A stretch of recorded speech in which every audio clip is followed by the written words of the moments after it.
And now that I know about some of the process of data science, maybe I can start looking at this second model and do this all locally.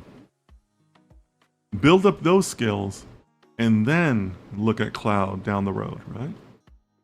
So just break it up. Keep it simple. No need to learn cloud from day one.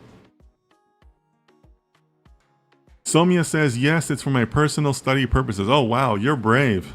You're brave. That's a huge project to take on as a personal study. So congratulations.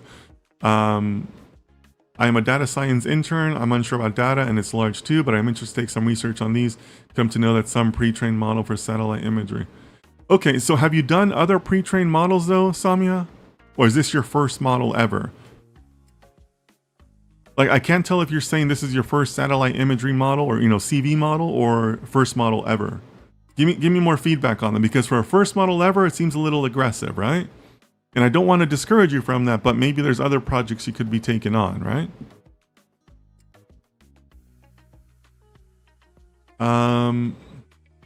Okay. So let me quickly address all of the votes in the chat, because obviously I don't see any zeros, right? It seems like everybody in the chat is on board with neural networks being used in generative AI. Moody Smack says 1, obviously. Which, yes, Moody, that's obviously the right answer, right? So I think you guys understand where I was going with that in asking that question, right? So coming back to our friend Imaz, yeah. So Imaz, you're not getting away from Gen AI,